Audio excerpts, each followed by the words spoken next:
Alors, je continue sur la question des passions. C'est très important dans notre vie, qu'elle soit chrétienne, et je dirais même pas pour les chrétiens, même tout simplement pour un homme. Il faut connaître ces 11 passions, et surtout, il faut connaître ce qu'on appelle notre passion dominante. Hein, on a tous en nous quelque chose, une passion qui nous tire d'un côté. Voilà. Ou plus exactement, parce que passion, c'est-à-dire que nous pâtissons, nous recevons, voilà, nous sommes plus sensibles à certaines choses, et donc qui vont nous influencer, soit en bien, soit en mal, de façon très forte. Hein. Or, vous savez que la finalité de l'homme, c'est toujours de vivre de façon rationnelle, spirituelle. Hein. Notre vie divine, elle est essentiellement spirituelle. Et donc, il faut connaître justement ces passions qui peuvent déstabiliser notre vie spirituelle, qui peuvent nous rendre moins rationnels, et justement plus on appelle ça passionnel, c'est-à-dire que on dira que cette personne-là ne va pas agir de façon raisonnable, elle va être sous le coup d'une passion. Alors bien sûr, on passe à la passion d'amour, qui est la plus forte de toutes, des 11 passions, c'est la première, mais on va voir qu'il y en a d'autres. Hein. Là, aujourd'hui, on va voir la question de l'espoir. Hein. L'espoir, c'est une passion, hein, et qui vraiment doit nous... Enfin, qui nous guide. Et l'absence d'espoir est une véritable catastrophe. Hein. On le voit aujourd'hui, les hommes, sans parler des catholiques, hein, mais je pense des hommes, spécialement dans le monde occidental, les jeunes, la jeunesse, ils vivent de façon désespérée. Hein. On voit vraiment, c'est ce qui caractérise ce monde actuel, les gens sont désespérés. Voilà. Et donc il ne faut pas faire les anges. Hein, c'est oh non, moi, l'essentiel, c'est que j'ai simplement une vie spirituelle, etc. Oui, mais justement, pour avoir une vie spirituelle, pour avoir une vie de prière, pour avoir une vie équilibrée, une vie heureuse, eh bien, il faut maîtriser, il faut avoir une maîtrise, non pas absolue, mais enfin au moins une certaine maîtrise des passions. Hein. Saint Thomas, justement, dit bien qu'on a seulement une maîtrise diplomatique. Et donc, vous voyez, ben, par exemple, qu'on soit, je dirais n'importe quoi, chef d'entreprise, religieux, prêtre, évêque, pape, on doit avoir une maîtrise de ces passions pour pouvoir agir rationnellement. Hein. Sinon, c'est la catastrophe. Sinon, c'est une catastrophe. Et le monde actuel, justement, n'est plus dirigé, les hommes ne se dirigent plus par leur raison, hein, mais par leur passion. Alors, si on étudie les passions, c'est pas pour vivre selon la passion. Si on étudie les passions, c'est pour justement apprendre à canaliser nos passions pour qu'elles deviennent rationnelles, pour qu'elles soient vraiment humaines et non pas animales. Sinon, on vit comme les animaux. Voilà. Les animaux se laissent mouvoir par leurs passions. Alors, pour eux, il n'y a pas de faute, hein, évidemment. Mais pour nous, ça serait une faute morale de se laisser guider par une passion désordonnée. Alors, nous en arrivons justement à la question de l'espoir. Je ne parle pas d'espérance, mais l'espoir. Hein. L'espérance, c'est une vertu. Là, je parle de l'espoir en tant que passion de l'âme, c'est-à-dire qui va émouvoir notre partie sensible, essentiellement. Ce n'est pas une vertu surnaturelle, une vertu théologale d'espérance, hein, qui, elle, est située justement dans la partie spirituelle. Là, on est dans la passion. Cette passion d'espoir, comment va-t-elle naître dans notre âme? Elle va suivre le désir. Hein. Pourquoi nous espérons-nous? Parce que nous désirons. Donc elle suit, qui elle-même vient de l'amour. Par exemple, le malade espère la santé. Et l'étudiant, il espère posséder la science. Donc, l'espérance se situe toujours par rapport à quelque chose de bon.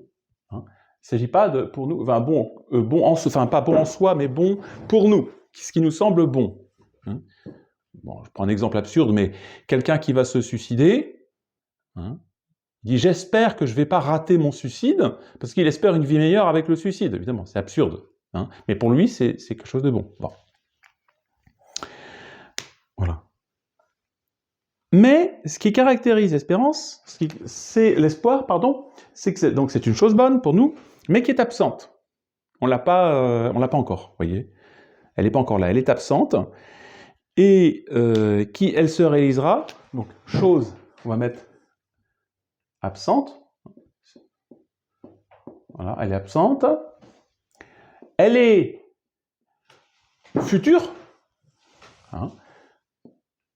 Un jeune qui espère fonder un foyer, voilà, bon, une famille.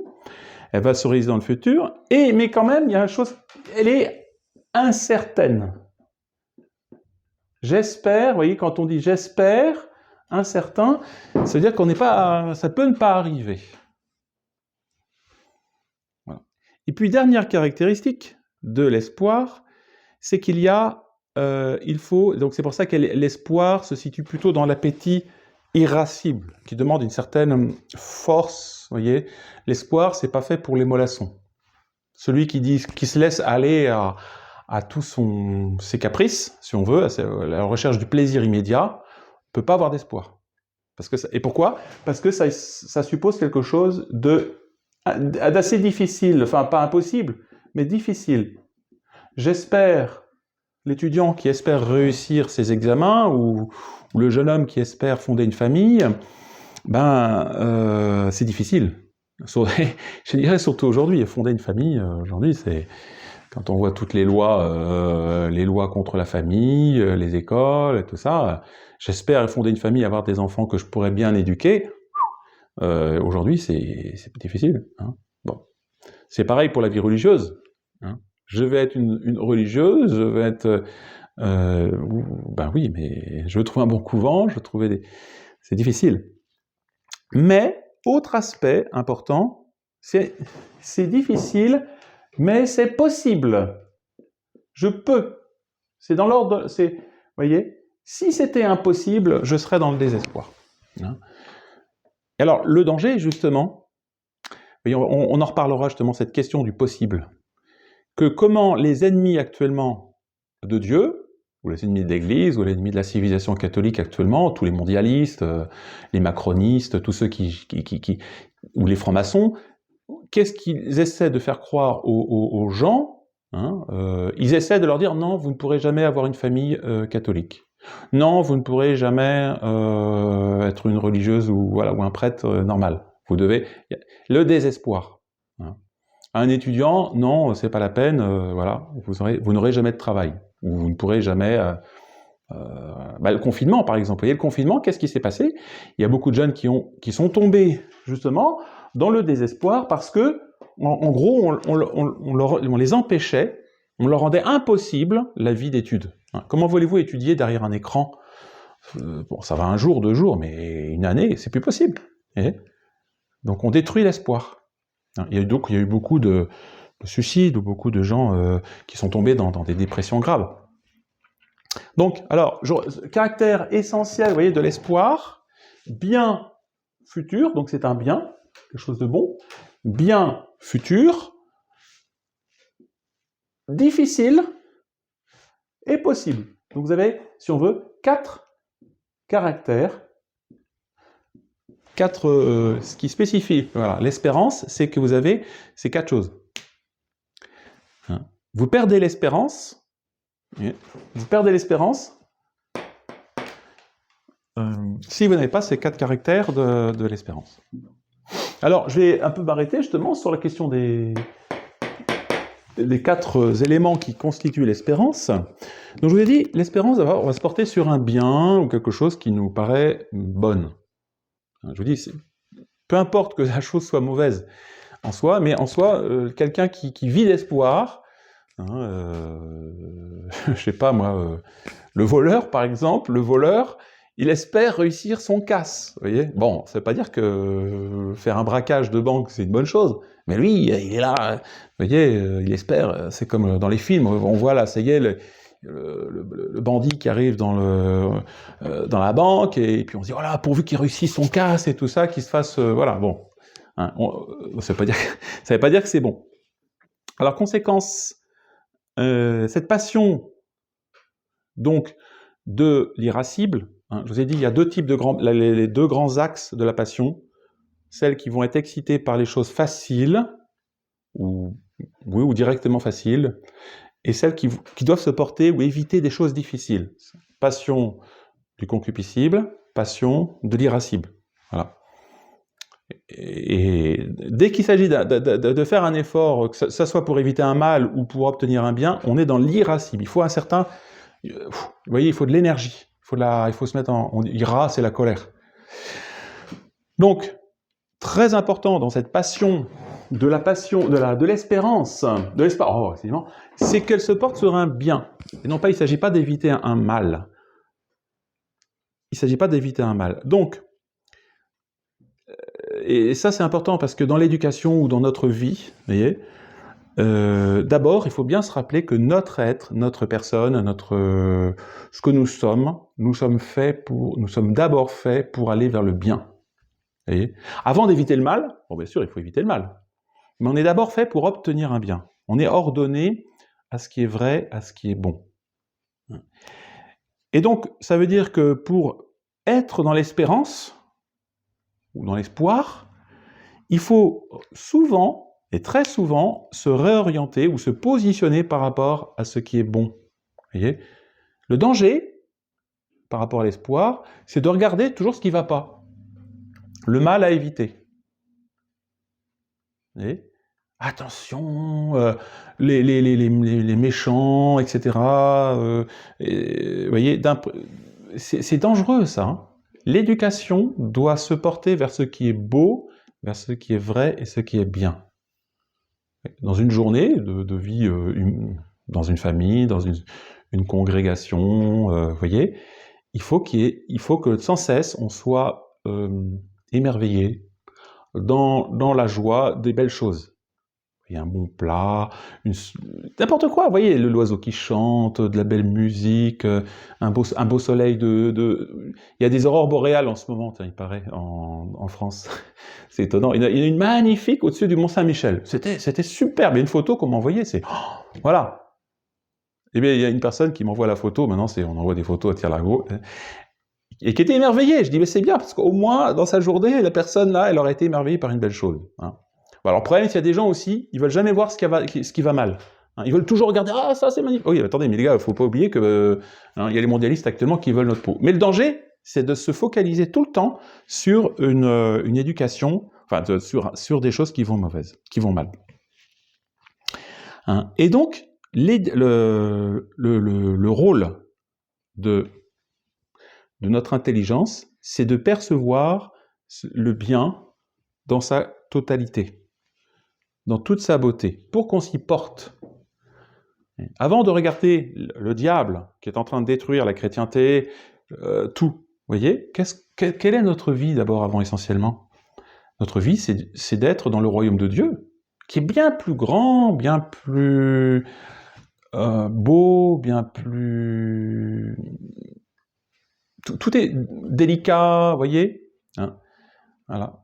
Et ça fait du coup, vous voyez, ça fait des âmes qui vivent dans l'espoir. Hein. Ça, c'est important. Et on voit le bon Dieu fait les choses de façon grandiose, pour que nous puissions nous montrer, pour qu'il puisse nous prouver que le bien est plus grand que le mal. Je prends un exemple tout simple. Vous avez vu, par exemple, les arbres fruitiers, les fleurs, sur je sais pas, un pommier, et puis après les fruits. Bon. Le bon Dieu produit énormément, beaucoup plus, en abondance, vous voyez, que ce dont il a besoin, hein, bien souvent. Tout ça, justement, pour nous montrer que l'abondance de Dieu est infiniment généreux dans le bien. Et le bien est infiniment plus grand que ce qui est mal. Alors ça, c'est valable sur le plan matériel, sur le plan humain, sur le plan, etc. Mais dans la vie morale, c'est pareil. Hein. Il faut d'abord rendre la vertu sympathique. Vous voyez ? Oui, soyez des saints. Alors, le saint austère, machin triste, on va dire. Alors, les jeunes vont dire, c'est ça la sainteté ? Oh là là, pas marrant. Hein. Si c'est ça être saint, je préfère m'amuser. Vous voyez ? Non. Hein. Donc il faut rendre la sainteté aimable, il faut rendre la vertu aimable. C'est ce que faisait Saint Jean Bosco. Hein. Il voulait que les enfants se sanctifient dans le jeu, dans tout, enfin, pas seulement la chapelle, vous voyez, toutes les activités étaient une occasion de sainteté, vous voyez. C'est pas dire, non, moi je passe des heures et des heures à la chapelle, donc je serai un saint. Je serai agressif avec tout le monde, tous les gens qui se comportent mal, donc je serai un saint. Non, c'est pas du tout ça la sainteté. Hein. C'était une erreur grave. Alors du coup, bah, les non-catholiques, ils vous disent « Ah bah attendez, si c'est ça les saints, non, mais si c'est ça un catholique, on ne veut pas être catholique, on préfère rester païen. Un saint triste, vous connaissez, est un triste saint. » Et c'est ce que le diable fait d'ailleurs. Qu'est-ce qu'il fait le diable? Il cherche à rendre Dieu, les œuvres de Dieu, insupportables. Hein. C'est ce qu'il a dit à Adam et à Ève. Hein. Dieu ne veut pas que vous ayez la science du bien et du mal. Vous voyez, il présente le bon Dieu comme un Dieu jaloux, hein, qui veut notre, un peu comme un père fouettard. Oui, non, Dieu, hein, il vous fait des histoires. Hein. Et c'est ce qui rebute beaucoup de païens, c'est ça. Hein, c'est qu'on présente le bon Dieu comme vraiment le père fouettard, alors que le bon Dieu est un père, avant toute chose, qui veut le bonheur de ses enfants, qui veut sauver ses enfants, qui veut que tous ses enfants aillent au ciel. Voilà, et qui était un peu obligé de leur donner, oui, des croix, des épreuves, mais pour notre bien. Voilà. C'est pareil dans le vêtement. Hein. Les vêtements doivent être beaux. Vous voyez, il dit, non, les saints avaient des vêtements qui étaient moches. Non, pas du tout. Hein. Les vêtements doivent être dignes, doivent être beaux, doivent être... Voilà. Ça, c'est très important, cette éducation, donc, vous voyez, au bien. Et il faut faire attention on en parlera de cette passion, de la crainte, qui est une autre passion, qui est nécessaire à notre vie. On verra pourquoi la crainte, elle est très nécessaire. La crainte, elle est éveillée par un mal que l'on juge invincible. Hein.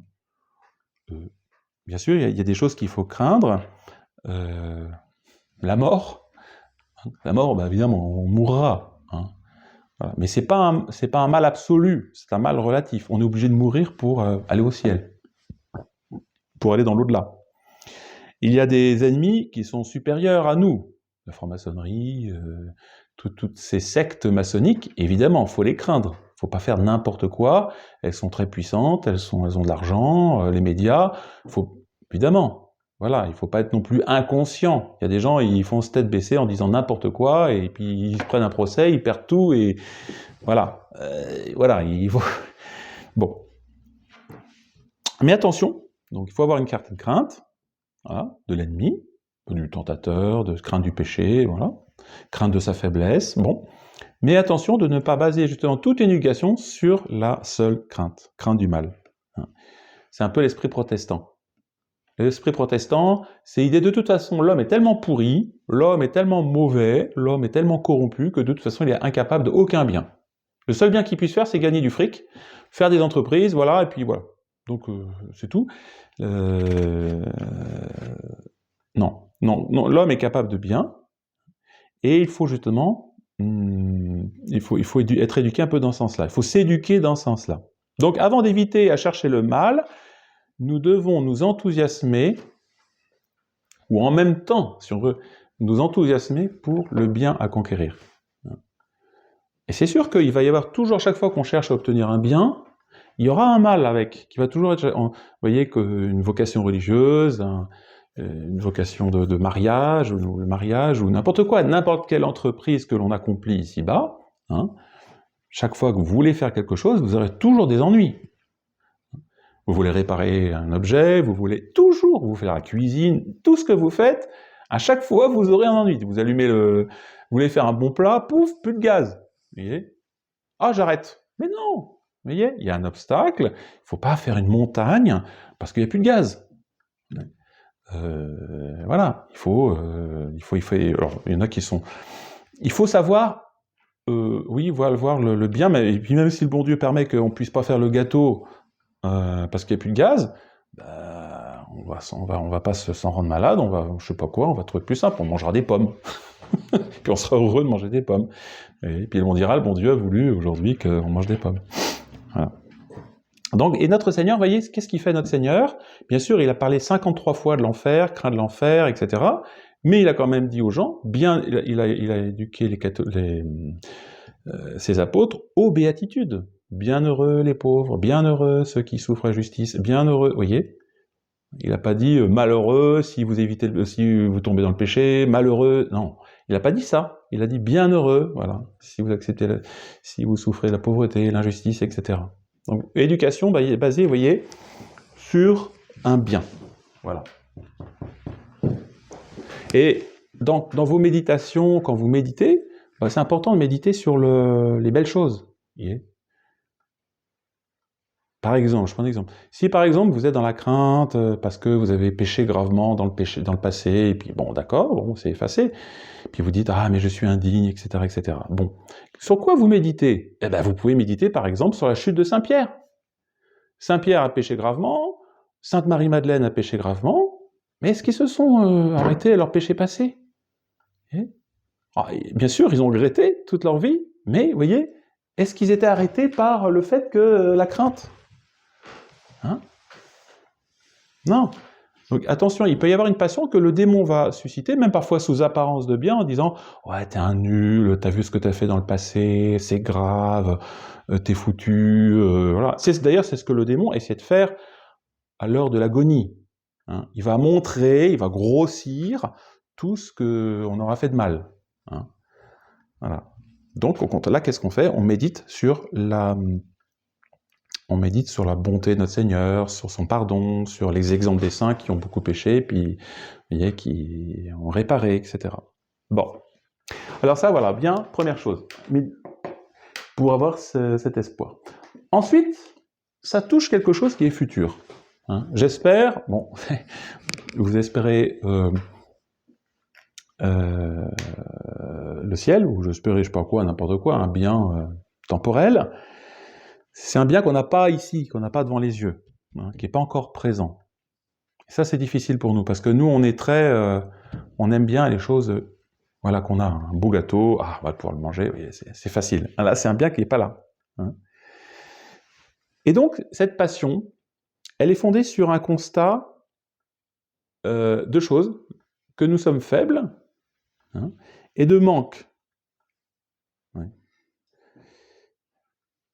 Ce que je fais actuellement, bon, c'est bien, mais je sais que je voudrais faire mieux.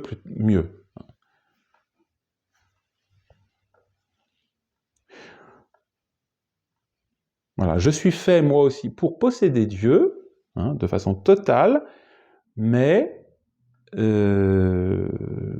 je suis fait pour avoir fonder une famille, etc. Mais je ne l'ai pas encore. Je ne l'ai pas encore. Et donc c'est une passion qui est basée sur le progrès. Non pas qu'on soit progressiste, c'est une passion qui est basée sur le progrès. Et donc, elle est où cette passion? Elle est dans l'imagination. Très important, vous voyez, l'imagination. Si vous n'avez pas d'imagination, vous voyez, on dit « Ah, l'imagination, la folle du logis ». Oui, quand on pense à n'importe quoi.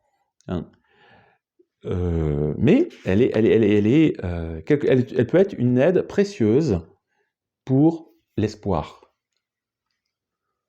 Vous imaginez, je ne sais pas, un prêtre, vous voyez, avoir un beau prieuré, une belle église, voilà. Vous l'avez dans la tête, vous ne voulez pas encore. Un bel autel, une belle statue de Saint-Michel-Archange dans votre église, tout en or massif, pas en or massif, peut-être pas quand même, enfin... voilà. Donc, l'imagination, c'est une faculté qui va deviner les améliorations à apporter à cette situation. Et vous voyez, ça, et pour plein de choses. Il fait froid dans une maison. Le père de famille, il va imaginer comment je vais faire pour chauffer la maison, pas cher, et tout le monde soit bien, voilà. C'est l'espoir. Alors il va se dire, tiens, je vais faire telle machine, ou inventer telle chaudière, tel système pas cher, ou n'importe quoi. C'est l'espoir. Si vous n'avez aucun espoir, si vous dites, bah non, et si vous n'avez pas d'imagination, bah, vous ne faites rien. Et là, on voit l'importance, vous voyez, pour les enfants, l'éducation de l'imagination. Ça ne veut pas dire qu'il faut leur faire regarder des films, parce que les films, justement, tuent l'imagination. C'est-à-dire qu'il faut qu'ils apprennent par eux-mêmes à essayer d'imaginer des choses pour l'avenir. Très important. Voilà. Et c'est ce qu'on dit dans les exercices spirituels de Saint Ignace. On dit, Saint Ignace, il pose cette question à celui qui fait la retraite. Il leur dit, bon, qu'est-ce que vous aimeriez être au jour de votre mort? Comment aimeriez-vous mourir? Voilà, comme un pacha avec une villa avec plein de serviteurs, tout ça, ou comme Saint Louis sur un lit de cendre en croisade. Ah bah oui, je préfère quand même l'idéal de Saint Louis, c'est quand même plus classe. Et, bon, c'est pas forcément fait pour tout le monde, partir en croisade aujourd'hui en Terre Sainte, mais vous dites, moi, ce que je veux, par exemple aujourd'hui, c'est mourir fidèle à l'Église catholique, en faisant des œuvres vraiment catholiques, l'épée à la main. Voilà, enfin, c'est une façon de voir, de parler, hein, vous voyez. Et donc, ça c'est important, ça veut dire que, vous voyez, pour espérer, il faut savoir être un minimum actif et entreprenant.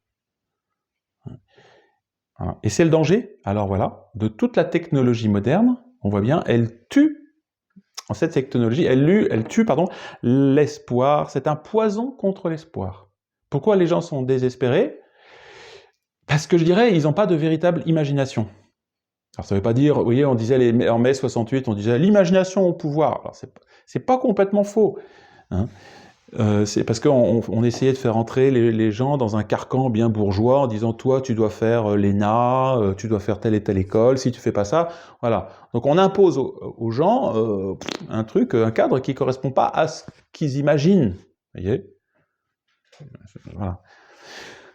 Et donc la technologie, elle endort l'imagination. Hein. Même les films, tout ça, hein, elle fausse l'imagination.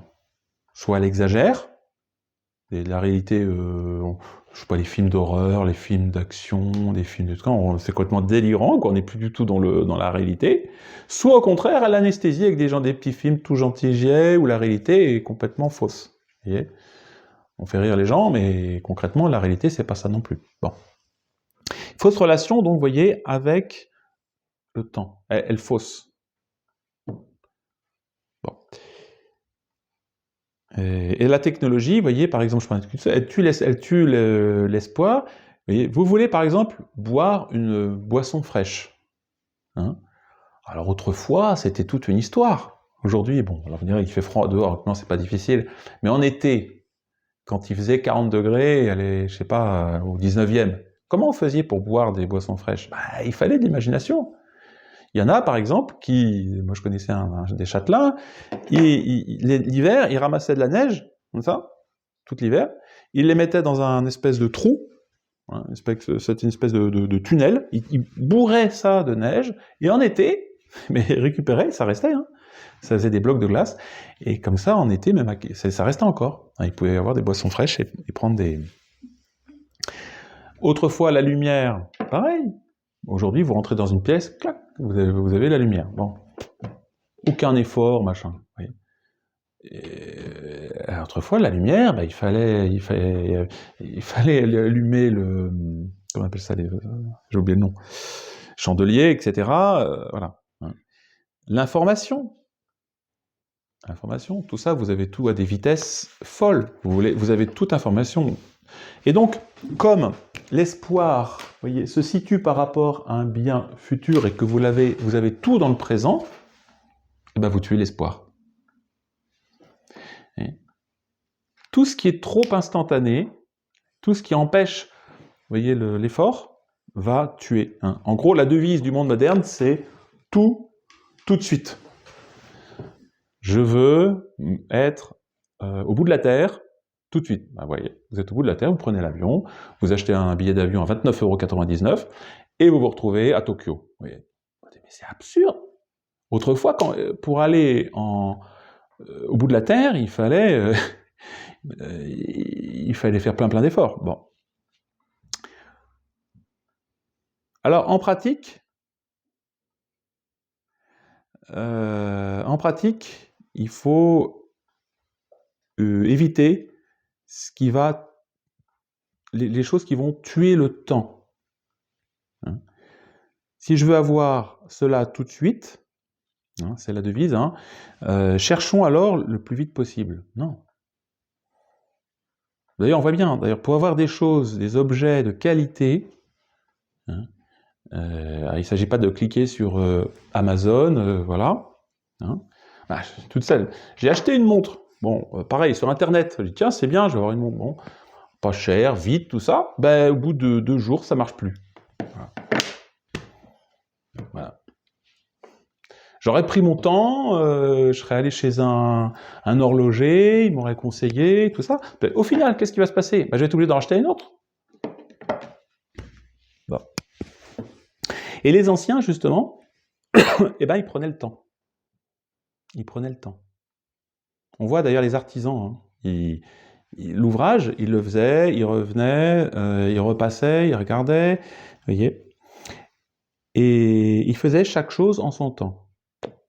C'est sûr qu'on ne construisait pas une maison en un mois.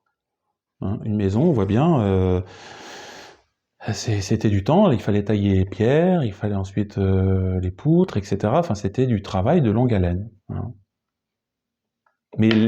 Mais ça n'empêchait pas l'espoir. Au contraire, vous voyez. Paradoxalement, ce qu'on pourrait penser, on peut dire, oui, mais les gens, ils n'avaient pas tout de suite, donc c'est pas possible. Non, parce que justement, ils savaient que c'était possible, même si ça allait être un peu long. Voilà. Et puis, une chose très importante, quand vous faites quelque chose lentement, hein, pour un futur, vous êtes sûr que les choses tiendront bien. Quand les choses se font trop vite et grossissent trop vite, je parle des structures, vous voyez, je pense un petit peu à ce qui s'est passé dans la tradition avec la fraternité Saint-Pédis. Alors dire, ah c'est bien, c'est magnifique, c'est une œuvre qui a pris une amplitude très grande très vite. D'accord. Et on voit les fragilités maintenant. Hein. Donc on devrait dire l'adage, hein, ce que le temps fait, le temps ne le défait pas. Ouais. Autrefois, par exemple, les poutres, hein, je pense les pierres de tuffeau qui sont autour des fenêtres, hein, par exemple, dans les bords de Loire, on les mettait 1 an, ou au moins 1 an, dans l'eau. On les plongeait dans l'eau, vous voyez, pour qu'elles gardent certaines qualités, alors je ne sais pas lesquelles, hein, en tout cas, mais après, voilà. On va dire, ah, mais ils perdaient du temps. Ah oui, mais après, ils étaient sûrs que ces matériaux ne bougeaient pas. Tandis que maintenant, vous coupez la pierre de tuffeau, vous la mettez, puis au bout de quelques 10 ans, bah, vous avez votre pierre qui commence à se déliter, puis vous êtes obligé de refaire appel à des entreprises, et puis ça. Ce que le temps fait, le temps ne le défait pas. C'est pareil pour la vertu. Vous voyez, on acquiert des vertus, avec le temps, ben, ça ne va pas se défaire du jour au lendemain. Bon. Ou alors, comme diraient les Suisses, doucement, vous voyez, nous sommes pressés. Vous voyez, doucement, nous sommes pressés. Et oui, si on va trop vite, ça tout casse. Et à la nature, c'est pareil. Hein, vous n'allez pas tirer sur les plantes, les fleurs, tout ça. Bon, vous êtes pressé, vous dites, ah, j'ai planté une graine, j'aimerais bien vite voir la fleur. Hein, je vais tirer sur la fleur, hein, sur la tige, pour qu'elle pousse. Non, il faut attendre. On attend. Et la fleur, elle sort, voilà, tout doucement. Voilà. Donc, les biens qui ont de la valeur demandent à être acquis avec du temps, lentement et de façon répétée. Il faut être patient. Et c'est pour ça d'ailleurs qu'il faut privilégier dans notre vie chrétienne ou dans notre vie religieuse des activités lentes. Le jardinage, le bricolage, préférer la marche plutôt que la voiture, vous voyez, tout ce qui va moins vite. Alors voilà. Ensuite, c'est un bien, l'espoir, qui est difficile. Un bien, et donc, c'est là pourquoi on dit qu'il est dans l'irascible. Et c'est paradoxal, c'est la difficulté du bien qui va le rendre attrayant. Hein. Si le bien est trop facile, on dira c'est bizarre, est-ce que c'est un vrai bien? Vous voyez, Hein. Pourtant, ça vous dit, bah non, quand même, c'est un bien, on aimerait bien l'avoir tout de suite. Hein. Eh bien, non. La plupart des biens, il faut de la lutte, des efforts pour l'acquérir. Ouais. Parce que justement, nous avons cette, nous tous, hein, cette faculté donc, de l'irascible. Dès qu'il y a de l'énergie, dès qu'il y a un obstacle, hein, il y a une sorte d'instinct d'effort qui va sortir. Hein. Un goût de l'effort. Un goût de l'effort. On voit, il y a des gens, vous voyez, par exemple, on dit, mais c'est bizarre, il y a des gens qui, comme ça, ils aiment se dépasser. Hein. Courir le plus longtemps possible, courir le plus vite possible. On dit, mais à quoi ça sert? Il suffit de... Voilà. Non, parce que justement, il y a chez l'homme un désir de se dépasser. Hein. De l'énergie. Parce que celui qui... voilà. Celui qui est habité par l'espoir, il sait que ce qui est rare est cher. Hein. Si on vous donnait le paradis pour rien, bon, de fait, le paradis, le bon Dieu nous le donne, c'est quand même, c'est faisable, vous voyez, hein, même si c'est difficile. Mais si on vous le donnait pour rien, vous direz, mais est-ce que le paradis a tant de valeur que ça? Hein. Quand on voit les combats qu'il faut mener, ça peut être jusqu'au martyre, l'exclusion sociale, les épreuves, la maladie, les faux frères. Saint Paul, vous voyez, dimanche dernier, vous avez entendu l'évangile, hein, il a dit, voilà tout ce que j'ai souffert. Et si on vous le donnait pour rien, on dirait, voilà, hein, on serait vexé. Quand une chose est difficile, hein, on se sent beaucoup plus concerné, beaucoup plus mobilisé, beaucoup plus entier. D'où le danger d'une éducation dans le coton. Qu'est-ce que c'est que, oui, soft, avec une éducation trop facile, où il n'y a pas d'effort, où on surprotège l'enfant, il ne faut surtout pas qu'il ait froid, qu'il ait chaud, attention pauvre chou, etc. La moindre contrariété, ouh là là, vous voyez, le pauvre petit, vous voyez. Non, c'est très mauvais ça. Hein. Et du coup, ça va faire des enfants, soit qui vont être blasés, goût à rien, soit qui n'auront pas de ressort intérieur. Vous voyez?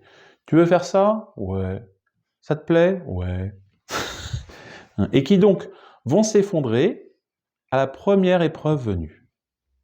Quand les Russes arriveront en France et quand les musulmans vont faire le bazar partout, moi je donne pas cher des gens aujourd'hui. Hein. Comment ils vont se... Non, bon, je pense qu'il y a des gens qui vont réagir, qui ont l'instinct de survie. Mais quand on voit la jeunesse efféminée, hein, les hommes sans virilité, voilà. Alors, quels sont les moyens justement pour l'énergie, pour cultiver cet esprit d'énergie un peu? Bon, il faut éviter la mollesse. Hein. Un grand moyen, c'est l'obéissance. Hein. L'obéissance, souvent, elle contrecarre un peu notre facilité, vous voyez. Un supérieur, une autorité va nous demander de faire des choses qui nous coûtent.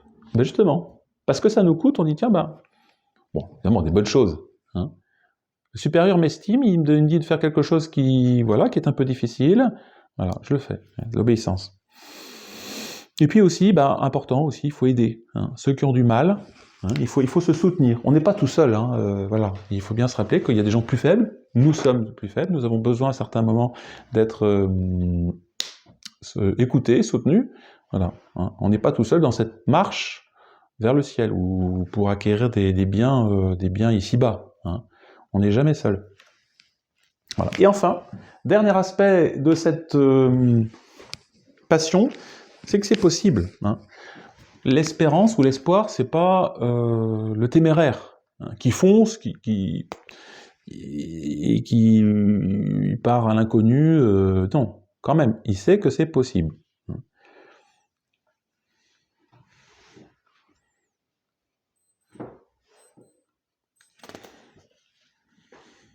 Et donc, l'espoir va suivre un jugement. L'espoir va suivre un jugement. Il y a quelque chose qui est né dans l'esprit. Un jugement qui est double, qui porte d'abord sur les choses, est-ce que je vois les choses objectivement, hein. Je veux grimper sur cette colline-là, qui est là. Est-ce que cette colline fait bien 200 mètres et n'en fait pas 1000? Voilà. Vous voyez, on essaie d'être objectif sur la réalité. On n'exagère pas non plus les difficultés, hein, on essaie d'être objectif. Donc, jugement sur les choses, sur l'objet à obtenir, et puis jugement sur nous-mêmes. C'est-à-dire, il faut se connaître. Est-ce que je suis, moi, avec les forces que j'ai actuellement, je suis malade, je suis fatigué, est-ce que je peux faire ça, hein? Est-ce que je suis capable d'atteindre tel bien? C'est ce que dit le Christ, hein. Nous devons, celui qui entreprend des grandes choses, hein, il ne doit pas bâtir sur du sable, il doit réfléchir sur ce qu'il est, hein.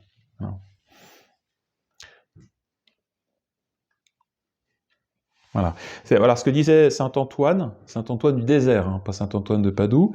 Il disait ça à ses moines: ne craignez pas quand vous entendez parler de vertu, et ne vous étonnez pas de ce nom, car c'est notre affaire à nous, et la chose est aisée.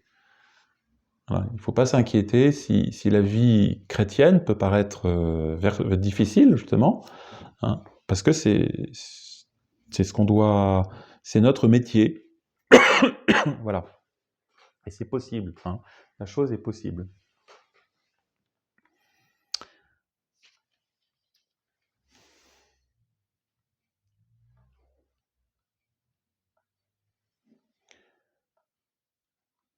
Alors là, attention, justement, hein, c'est ce qui est comment dire, l'obstacle principal à la possibilité, c'est le découragement, hein, manque de force. Là.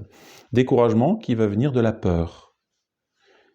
Voilà, il y a un obstacle qui va arriver. Ah, j'avais pas prévu ça. Vous voyez, on se lance dans une œuvre, puis clac. On se rend compte que les personnes qui nous soutenaient, que les gens qui étaient autour de nous, que tout le monde est en train de prendre la poudre d'escampette, et on se retrouve tout seul, par exemple, hein. Voilà. Et ben c'était peut-être nécessaire. Voilà, donc attention à la crainte, là encore, hein. Vous voyez, on revient toujours à cette passion, qui est très bonne, mais on va voir qu'elle peut paralyser, hein, que le démon peut l'utiliser pour tout, hein. Voilà. Et donc la crainte est mauvaise dans le cœur de l'homme, mais souvent parce que, alors primo, elle va tuer l'esprit d'initiative, hein. Alors elle va être plutôt, vous voyez, là, au niveau de l'imagination, elle va briser l'imagination. Hein, ouais, d'ailleurs, les gens dépressifs, là, c'est à peine si, vous voyez, on mange, on boit et on se couche, c'est terminé. Il n'y a plus de perspective, plus du tout, plus de, voilà. Et puis dépression, ou même elle va nous déprécier nous-mêmes. Mais voilà. L'homme est capable de très grandes choses, hein, et la crainte va souvent détruire. Moi, je pense que les gens qui déprécient volontairement les autres ou qui les calomnient, tout ça, font un péché très grave. Alors pas seulement en justice par rapport à la personne, mais même par rapport à l'estime que la personne va avoir d'elle-même. Qu'est-ce qui va se passer? La personne va dire oh, bah finalement je suis un nul, je suis un crasse, je suis méchant, je suis ceci, je suis cela. Vous voyez? Un patron, ce qu'on appelle les pervers narcissiques par exemple. Ça c'est vraiment c'est très grave comme pathologie, hein, ça vient de l'orgueil. Il y a des gens comme ça, ils trouvent leur bonheur, on se dit mais c'est pas possible que ça existe, ben si ça existe, hein, il y en a beaucoup, ils trouvent leur bonheur à briser les autres. Vous voyez? C'est une sorte de joie sadique, hein, satanique, qui consiste à être heureux que l'autre soit brisé, parce que ça nous... Vous voyez, moi je suis quelqu'un et les autres sont des nuls. Eh ben, ça c'est un péché qui est fréquent, et voilà, par exemple, on voit dans des foyers, une femme ou un homme, dans les deux sens, hein, je dis les pervers narcissiques, c'est pas que les hommes, hein, ça peut être les femmes aussi qui ont l'art de détruire aussi, d'humilier leur mari, en disant t'es un nul, t'es un incapable, etc. Et donc voilà. Et donc l'espérance va être détruite, hein. Voilà. Et donc, au contraire, l'autorité doit aider les sujets à retrouver leur confiance, hein. Aux jeunes, vous pouvez faire quelque chose de grand, vous pouvez être missionnaire, vous pouvez convertir les âmes, vous pouvez aller au bout de la terre et faire du bien aux pécheurs, vous êtes les fils de l'Église, vous êtes les fils de Dieu. voyez, Dieu nous a confié cette mission. Hein. Donc possible. Une autorité, et comme François qui est en train de culpabiliser les catholiques traditionnalistes en leur disant vous êtes des rétrogrades avec votre messe traditionnelle, etc., ben, il détruit l'enthousiasme et le zèle catholique. Vraiment, hein. C'est démoniaque. Voilà. Et saint Antoine, alors encore, vous voyez, qui luttait contre les démons dans le désert, il disait « S'ils n'ont pas autorité sur des porcs, à bien plus forte raison n'ont-ils pas d'autorité contre l'homme, image de Dieu ?» Alors, les démons, vous voyez, ou des gens qui se comportent comme des démons, hein, et ils n'ont pas d'autorité sur les porcs, ben, a fortiori sur les fils de Dieu. Vous voyez. Attention, vous voyez, je suis fils de Dieu, ça ne veut pas dire que, attention, je suis fils de Dieu, hein. Non, c'est-à-dire que, mais on a une autorité doit respecter notre vocation, enthousiasmer notre vocation, elle ne doit pas nous briser. Hein. Ça ne veut pas dire qu'à certains moments, elle nous corrige gentiment, on dit attention, là, vous n'êtes pas tellement... Voilà. Et saint Antoine, s'il nous trouve joyeux dans le Seigneur, pensant au bien futur, un démon ne peut rien contre un chrétien, il s'en retournera honteux. Vous voyez ? Attention, donc, que le démon ne brise pas notre espoir. Que les démons, sous forme humaine, parce que c'est facile, on dit le démon, d'accord, il est dans la tête. Non, non, non, non, il peut agir par l'intermédiaire d'une personne qui va vous dire, vous êtes ceci, vous êtes des gens méchants, vous êtes ceci. Attention. Hein. Voilà.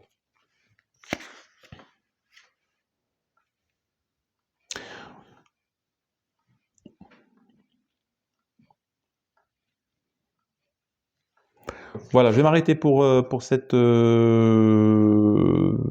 passion. Voilà, simplement bien se rappeler que voilà, l'espérance, en fin de compte, hein, c'est la passion des grandes réalisations. Et nous sommes tous faits pour réaliser des grandes choses. Toutes, tous. Quand bien même nous aurions un passé... voilà. Et au contraire, je dirais, si le bon Dieu a permis de sortir parfois des...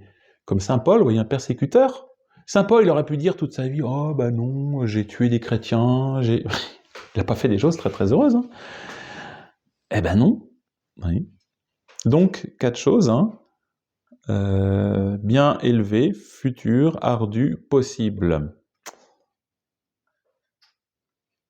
Donc, il faut que nous ayons tous en nous le désir d'un grand bonheur, et que ce grand bonheur, il est fait pour nous. Voilà. Et surtout, ne pas nous habituer à stationner. Oh là là, c'est bon, je me trouve pas mal, je suis sympathique, je suis quelqu'un de bien, je trouve que ce que je fais est bien, bon, ça va. Bon, de toute façon, rassurez-vous, le bon Dieu va s'arranger pour pas vous laisser en station. Hein, il va vous pousser. Voilà. Et puis surtout, je vous ai dit, hein, regardez les vrais biens qui nous attendent et qui nous... Ouais. Voilà. Et puis se rappeler que la vertu, elle est possible et elle est joyeuse. Dès qu'il y a trop de tristesse, dès qu'il y a trop de crainte, dès qu'il y a du désespoir, vous dites non, là, Dieu n'est pas là.